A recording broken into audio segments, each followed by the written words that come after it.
Kuna watu walifanya uzembe kwenye kulinda kura? Hapana, nguvu ya dola ilikuwa kubwa zaidi ya tulivyodhani. Mimi ninaweza kusema kwamba kwa mfano nikikupa uzoefu wa Tunduru ilikuwa kama war zone. Kiwango cha majeshi yalokusanywa na kuingia mtaani Tunduru kilikuwa ni kikubwa, na hiyo imetufanya tupoteze madiwani wengi. Unajua matokeo yanaanza ngazi ya chini. Madiwani wengi wamepotezwa. Kwa hiyo sasa katika wamepoteza kura kwa sababu nadhani katika fikra zilizokuwepo utaona kwamba kuna ile hapa patatokea machafuko. Mimi nikiulizwa sijui vichwani mwa wakubwa katika mifumo ya kiserikali na kidola kulikuwa na nini, lakini mimi nadhani kwamba kwa kesi ya Tunduru ni ile kwamba hapa patatokea labda machafuko na ghasia kubwa, ndio iliyosukuma kwamba kwa hicho anachokisema tulitegemea labda kwa mwanasiasa mzoefu wa Kigoma mjini Mheshimiwa Zitto, labda kitu kama hicho kingetokea, pengine wafuasi wake ongeza kusema bana, sisi hatukubali na hili, lakini hatujaliona hilo. Tumeona kabisa Baba Levo akikusanya umati mkubwa sana na akiungwa mkono kwa kiasi kikubwa. Umati upi? Umati unaosukumwa kwa nguvu za ziada dhidi ya zile nguvu za kukubalika kwa mgombea husika. Kwa sababu mimi licha ya kwamba nilikuwa mgombea, pia ni katibu mkuu, ni mfuatiliaji wa mambo. Sababu siasa ninazoziamini pia ni za kufuatilia mpinzani na mshindani wako anafanya nini. Zitto Kabwe ana Diamond Platnumz, hana msanii yoyote mkubwa. Rejea tena kwenye makavazi ya mikutano ya Zitto Kabwe na mikutano ya Baba Levo, utaona ni mikutano ambayo ilikuwa inatoshana nguvu, lakini huyu mmoja ana ushawishi pia unaotokana na nguvu za wasanii wanaofuata burudani ya bure, na huyu mwingine hana burudani nyingine yoyote. Kwa hiyo mimi nikiutazama uchaguzi wa Kigoma mjini niliuona kwamba ungekuwa uchaguzi mwepesi zaidi, na nilikuwa nadhani kwamba kwa nini laumu burudani. Silaumu burudani. Sina shida na nafasi ya burudani katika siasa. Sisi wenyewe tunafanya burudani zetu ni burudani za ukombozi. Kwa mfano Tunduru, tunawekeza sana katika burudani za asili, nyimbo za kwaya, nyimbo za kimapambano. Mimi naamini kwamba sanaa ni nyenzo ya ukombozi. Kwa hiyo wasanii kushiriki katika siasa ni kitu cha kawaida. Tangu enzi za mapambano ya kupigania uhuru na utetezi wa haki, huwezi ukadogosha au kupuuza nafasi ya sanaa. Lakini sanaa ya kusifia, sanaa ya kutukuza, ile inakuwa ni performance tu.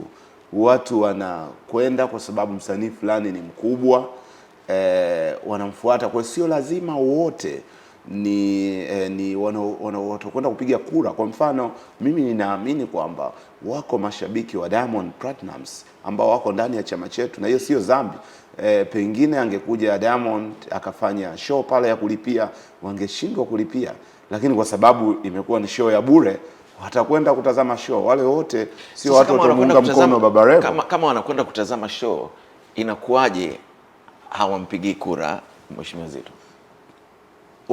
Watampigia kura Mheshimiwa Zitto. Mimi ninaamini kwamba Mheshimiwa Zitto alipigiwa kura na akashinda. Hiyo ni imani yangu. Haya, matokeo yametoka, yamekuwa tofauti. Naam. Kwa Zitto kupoteza lile jimbo kimekuathiri yeye kiasi gani kama mwanasiasa, na chama chenu kimeathirika kiasi gani? Lazima tukiri kwamba Zitto Kabwe alikuwa the most iconic, kwa sababu mimi pia napenda uchambuzi.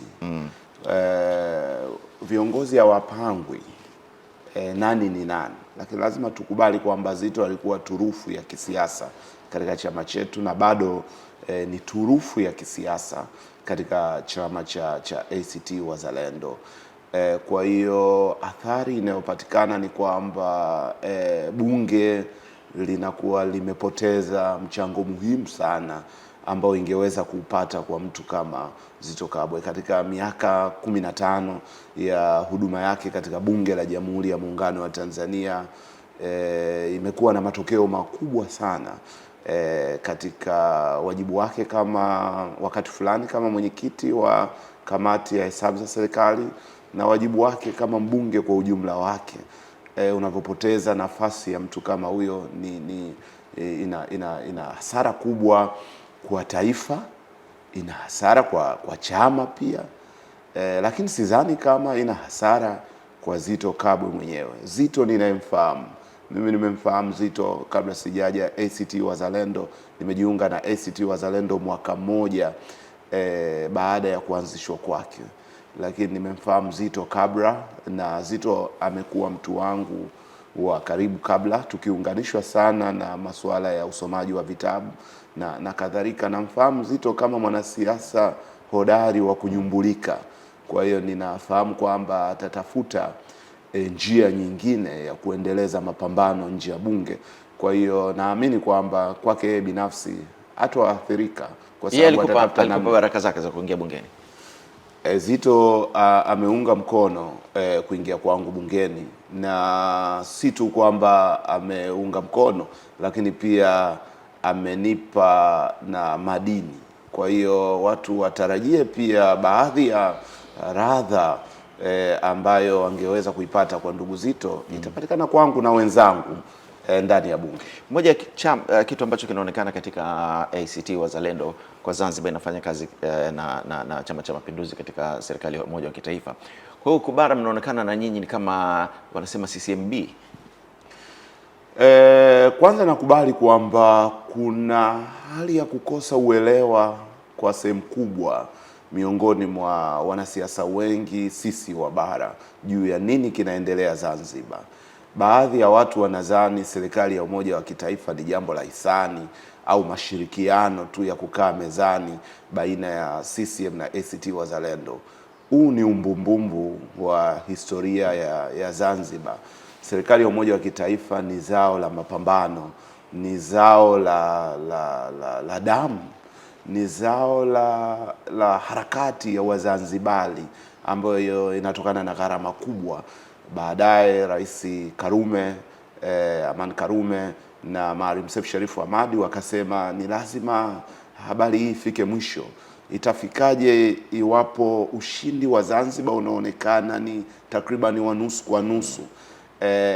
Na Zanzibar ni agharab sana kukuta kundi kubwa la wanasiasa likiama kuhamia chama kingine. Ni kama ufuasi umeshajichola katika ramani ya kisiasa. Kwa hiyo hakuna uwezekano kwa mtu mmoja kutawala kwa utulivu Zanzibar. Basi tueleze serikali ya umoja wa kitaifa. Na ukimtazama kwa mfano wakati ule Maalim Seif Sharif Hamad na sasa hivi Othman Masoud Othman, wakati ule tukiwa ndani ya serikali ya umoja wa kitaifa, huwezi ukasema amepoteza ule upinzani wake. Tena mimi nadhani ukifanya tathmini ya miaka mitano iliyopita ya 2020-2025 unaweza ukasema Zanzibar opposition, ule upinzani uli maintain consistency yake ya upinzani dhidi ya serikali. Ukisikia viongozi wa Zanzibar akina Jussa na wengineo. Kwa hiyo hili haimaanishi mpo pamoja, ile maana yake mnaongoza kwa pamoja, lakini maono yenu yanaweza kupishana, kwa sababu ACT inayo vision yake ya kuendesha serikali pale Zanzibar. Mnayaleta yale pamoja katika serikali, lakini serikali pale partner mkubwa ni CCM. Kwa hiyo itasema tunatekeleza ilani ya CCM. Yale ambayo mnaona wenzenu mmewashauri na wayachukui, bado mnayo nafasi katika majukwaa ya kisiasa kuyasukuma. Sasa unashangaa huku bara kutokana na kukosa huo uelewa, watu wanasema ni kana kwamba nyinyi mmejifungia pamoja, mpo pamoja na CCM. Lakini hiyo sisi haitusumbui, kwa sababu dhana ya serikali ya umoja wa kitaifa si ngeni. Ni dhana ya kujaribu kuinusuru Zanzibar, na utaona huko nyuma imekuwa na msaada, ingawa sasa ACT Wazalendo haijaitikia wito wa kwenda katika serikali ya umoja wa kitaifa. Tulisubiri tupate baraka za vikao vya chama, kwa sababu sisi tunaona uchaguzi huu umeleta madhara makubwa kwa upande wa Zanzibar, ingawa sio madhara unaweza kuyaona katika majanga kama vifo na uharibifu wa mali, lakini katika ile haki ya Wazanzibari kuchagua. Kwa hiyo tukasema hili ni jambo ambalo linapaswa kupata tafakuri kubwa zaidi. Lakini jambo la kikatiba ni tafakuri lazima ipatikane. Tafakuri ni lazima ipatikane, lakini si jambo la kukimbilia kwenda katika mazingira ya Zanzibar. Lazima ufanye tathmini ya kina, lazima ufanye tafakuri ya kina.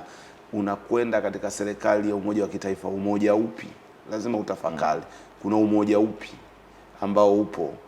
Serikali ile ilikusudia kuleta ustawi wa Wazanzibari na mshikamano wao. Mshikamano upi ambao unapatikana kwa mazingira yale ya uchaguzi? Na kwa sasa sitakuwa na uwezo wa kwenda katika kina zaidi. Naamini baada ya vikao vyetu vya maamuzi huko mbeleni tutafanya maamuzi, lakini kwa kuzingatia haki ya Wazanzibari. Muda unanipa mkono hapa, Mheshimiwa Mbunge. Swali moja ambalo pia ningependa kukuuliza, kuondolewa kwa Dorothy Semu na kuletwa kwa Mpina kulitikisa kiasi gani pale ndani? Kwanza Dorothy Semu hakuondolewa kwa sababu kwa mujibu wa katiba ya ACT Wazalendo mgombea wa urais anapitishwa na mkutano mkuu wa taifa. Isipokuwa ndugu Dorothy Semu, kiongozi wa chama chetu, alikuwa moja ya wanachama wa mwanzo kutangaza nia yake ya kugombea urais wa Jamhuri ya Muungano wa Tanzania. Na ingawa vikao vilikuwa vijaketi kwa muda mrefu, alisalia kuwa mwanachama aliyetia nia katika nafasi hiyo, na alitangaza nia hiyo kwa vyombo vya habari na akaufanya umma umtazame kama mgombea pekee ambaye atakwenda kupeperusha bendera ya ACT Wazalendo. Lakini kama unavyofahamu, siku moja katika siasa ni milenia. Kwa hiyo mwenendo wa mambo katika siasa za nchi ukatukutanisha na ndugu Luhaga Mpina, akagonga hodi katika chama chetu, tukashauriana ndani, mashauriano ambayo yaliongozwa na ndugu Dorothy Semu yeye mwenyewe, na tukaona itakuwa ni kwa manufaa makubwa kwa chama chetu na manufaa makubwa kwa taifa iwapo ndugu Mpina atapata nafasi, na hiyo ndio ilikuwa hekima ya mkutano mkuu wa taifa, na tulifarijika kwamba ndugu Dorothy Semu mwenyewe ndio aliongoza mchakato kwanza wa kumsajili ndugu Mpina kuwa mwanachama. Tulitoa zile picha, ndugu Dorothy ndio aliongoza mapokezi yayo ya ndugu Mpina kuwa mwanachama. Lakini la pili, vikao vilivyoketi kushauriana. Unajua masuala nyeti kama haya yanapata baraka za mashauriano ya mwanzo ya kujenga uelewa wa pamoja wa viongozi wakuu. Mwenyekiti wake wa kamati hiyo ya uongozi ya taifa ni ndugu Dorothy Semu, na hata mchakato uliofuatia mpaka tunakwenda kwenye kamati kuu, halmashauri kuu pamoja na mkutano mkuu wa taifa, leadership yake iliongozwa na ndugu Dorothy Semu. Ujumbe gani mnatuma kiasi kwamba mtu kiongozi anaweza katoka chama kingine chochote, anajua kabisa anaweza nikaenda zangu nikaingia ACT na moja kwa moja nikapewa kiti cha kugombea urais nafasi? Sisi tulimchambua Luhaga Mpina kwa kina, hasa kutokana na uzoefu wa suala la ndugu Edward Lowassa na ndugu Bernard Membe. Lowassa ni habari ya chama kingine, lakini ndugu Bernard Membe ilikuwa ni habari ya chama chetu. Lakini wote walikuja wakarejea Chama cha Mapinduzi. Ndio nasema kwamba ule uzoefu wa yale matukio mawili lazima ulete tafakuri ya kina ya ndani, na kwa hiyo niseme haikuwa kazi rahisi kukubali tu kwamba ndugu Luhaga Mpina awe mgombea urais kwa sababu ya uzoefu wa nyuma. Aliyeng'atwa na nyoka akiona ujani anashtuka. Lakini uchambuzi wetu ukatufikisha katika hitimisho kwamba Mpina jinsi alivyo behave katika bunge lililopita halikuwa ndio mpinzani namba moja wa serikali. Yaani mule ndani tulikuwa na wabunge 8 wa upinzani wa kuchaguliwa, na tulikuwa tuna wabunge 19 wa viti maalum. Wako wabunge waliofanya vizuri kutoka katika kambi ya upinzani, kutoka chama chetu, na kutoka katika wale wabunge 19 wa viti maalum. Lakini ukiutafsiri upinzani kama kuwa critical, kupinga, kuleta sera mbadala bila kuangalia vyama, utakuta ukweli kwamba ndugu Mpina ndani ya bunge na nje ya bunge alikuwa ndiye mpinzani zaidi. Kwa hiyo sisi tuliona ni kama tuna mpinzani mwenzetu, lakini alikuwa amevaa shati la Chama cha Mapinduzi. Historia itampa nafasi Mpina kuamua kama fikra zetu hizi zilikuwa ni sahihi baada ya muda kupita ama hazikuwa sahihi, na hasa kutokana na kwamba Mpina hakupata nafasi ya kujiuza mbele ya wananchi, kujipambanua ili waweze kumpima upinzani wake, falsafa na maono yake, hasa katika kutafsiri ilani yetu ya uchaguzi. Hakupata fursa hiyo, lakini ana nafasi kubwa sana ya kuendeleza fikra hizo ambazo sisi tulikuwa nazo kwa kujenga chama cha ACT Wazalendo. Kwa sasa hivi ana nafasi gani kwenye chama? Ndugu Mpina ni mwanachama wa chama cha ACT Wazalendo na anashiriki kutoa mchango wake katika ujenzi wa chama. Ndio tumetoka hivi karibuni katika uchaguzi, moja ya michango yake wanachama wanafungua kesi. Yeye pia anaendeleza shauri lake katika mahakama, na kama alivyozungumza na waandishi wa habari hivi karibuni, anapigania haki yake katika mahakama ya rufaa ili mahakama itamke kwamba kuondolewa kwake kulikuwa kinyume na sheria, na ni fursa kubwa kwa mahakama yetu ya kuendeleza katiba, fikra ya katiba yetu na tafsiri ya katiba. Kama baada ya uchaguzi kupita, mahakama bado inaweza kuendeleza jambo hili. Upande mmoja kuna hii dhana kwamba uchaguzi umepita, matokeo ya urais, lakini upande mwingine ndugu Mpina anasema sisi hatu challenge matokeo, tuna challenge ule mchakato, kwamba tangu mwanzo wa uteuzi ulikuwa ni batili. Kwa anaendelea kupigania haki hizo akiwa mwanachama wa ACT Wazalendo, na ni imani yangu tutapoanza programu zetu za ujenzi wa chama zile kubwa hivi sasa, tumeanza programu za tathmini. Ndugu Dorosem kiongozi wa chama chetu yupo kusini mwa Tanzania akifanya mikutano na vikao na viongozi wetu kupata mawazo yao tunavyoelekea katika vikao vya kitaifa, wanawaza nini. Tutampangia pia ndugu Mpina kama mwanachama ili aweze pia kushiriki ujenzi wa chama chetu, na bila shaka mifumo ya chama itatazama uwezekano wa kuwa na ndugu Mpina katika ujenzi wa chama kama kiongozi katika siku za mbeleni. Ziko nafasi mbalimbali za kuteuliwa ama uchaguzi wa chama utapofika, kama yeye atatafakari na kuona jambo hili lina manufaa kwake na manufaa. Crown Media. Hapa ni nyumbani.